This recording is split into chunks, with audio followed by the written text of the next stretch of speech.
In this video, we're covering the number one worst piece of advice people give new beginners who are looking to start a fitness routine.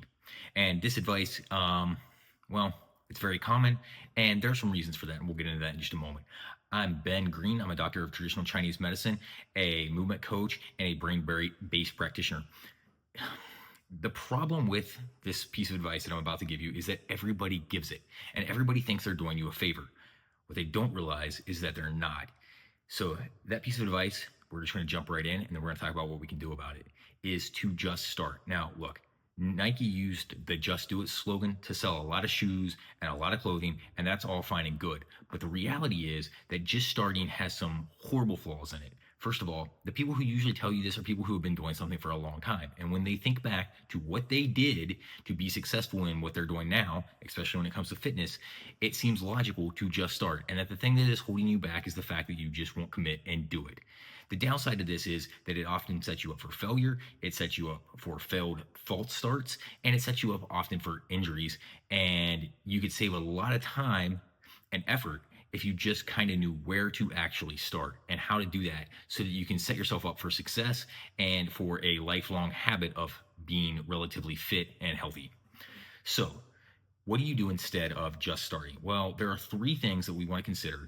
We don't want to spend a lot of time. We don't want to get stuck with paralysis by analysis, but we do want to take a little bit of time to figure out some things. And the three main things that you need to figure out first are what, where, and when. So what are you going to do? And this will actually dictate a lot of times where and when you're going to do it. And then where and when you're going to do that thing. Because set aside discipline, set aside motivation, set aside all of that for now. That's theoretically good things. But the reality is what will win is habits. And so the way that you're going to build a habit, you're going to build a routine is by knowing what you're going to do, where you're going to do it, and when you're going to do it. And so what do we want to think about around those things? First, what? What is going to be the thing that you are going to do to start your fitness routine? Is it going to be something as simple as I'm going to walk an hour every day?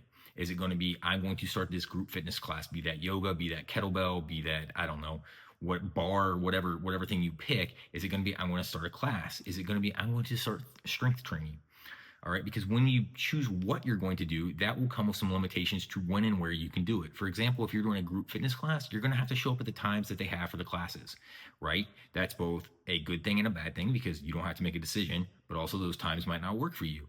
If you're going to go for a walk and it's going to be an hour, okay, well, you know that you have an hour out of your day. You can start to think, well, can I do it in the morning? Can I do it at night?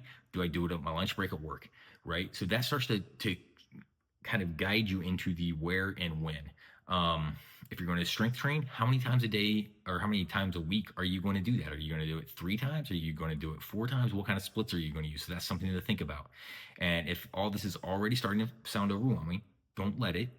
Just think to what do you want to do? What do you want to start? And the best thing to start with is something that interests you or something that is really, really easy. That's why walking is one of the best ways for people to start. And with a lot of my clients, I tell them, look, for the first month, I don't need you to pay me. I don't need you to do anything. What I want you to do is I want you to walk for an hour a day. You can split that into 30 minutes or you can do one straight hour. You can listen to podcasts, watch YouTube videos.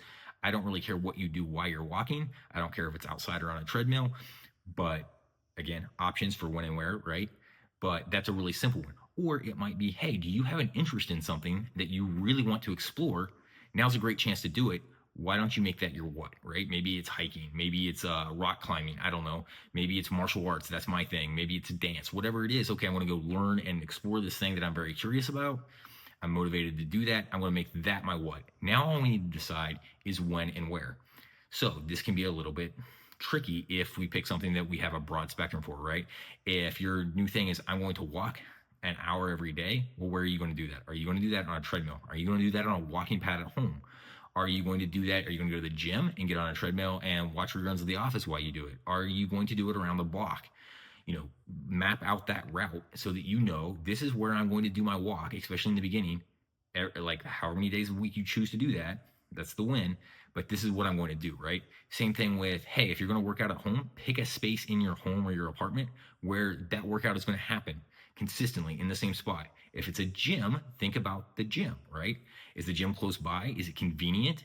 Are there multiple gym locations that you get with your membership so it's always convenient? Is it a place that you're going to like to be? Are you introverted and you're not going to like to be there? Then maybe that's not the place for you. These are all very simple things that you can kind of run through to get an idea of where you're going to do what you're going to do. So we decide what, then we decide where. And then the final thing is when. Now, I usually think that most people do best if their when is sometime in the morning shortly after they wake up, right? Usually. Now, it doesn't fit with everybody's schedule. If you're working night shifts, this may not work for you. If you pick something crazy like my where is going to be doing push-ups as soon as I roll out of bed in the morning and your significant other doesn't like that, that might be a problem. But really, I think for most people, mornings work best. There's a lot of data around the idea of discipline and decision fatigue. And if you're starting in the morning and you're starting with a fresh, clean slate, you don't have a lot of decision fatigue that is already built up throughout the day. So it's not, oh, do I stop at the gym on the way home after work and I'm tired? Or do I go grab a cheeseburger really quick? It's, no, I already knocked that out and now I have time to stop and grab a cheeseburger, right? So I think mornings for most people work, but really think about this, because if the morning doesn't work for you, you might have to do it on your lunch break. You might have to do it in the evening. So you need to start thinking about when, and you want it to be a consistent when, because the more consistent we are, the easier it's going to be to build a habit. And once it's a habit, then it's just what we do. We don't have to worry about motivation or discipline or any of that. We have our what, where, and when, and we're good to go. We just do that daily or semi-daily.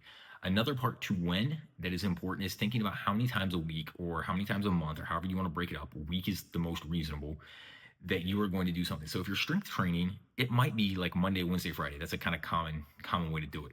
But that's 3 days a week, right? Because you need time to recover. If you're walking, it might be easier to build a habit of, I'm going to walk every day. Okay, well, if that's our when, then we have to also, what's our where? Let's say it's outside. Then we need to account for things like weather, right? If it's inside, then we need to account for, hey, I'm going to do this every day inside. I might get bored. What are my options to make sure I don't get bored? Do I open a window? Do I turn on the TV? What do I do, right? Have a plan for all that. And this becomes very, very easy to build out and think about once you have that what, where, and when.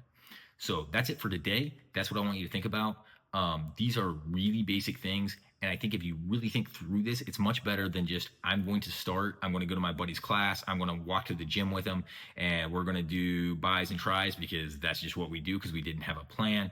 It's a lot easier than, well, I need to start exercising. They told me to start exercising, so I'm going to go on YouTube and bounce around videos and not really know what I'm doing. What, where, and when will get you a long way. Now, I'm going to create some other videos around this to help you get some ideas for what you can do. Again, we don't want to suffer from analysis from paralysis. So that is why these are short, compact, little things that you can do before you actually start. Because just starting, you get in that start, fail loop. And yeah, maybe you make a little bit of progress, but we can knock a lot of that out by just having a plan. So get a plan, work a plan, and I'll see you next time.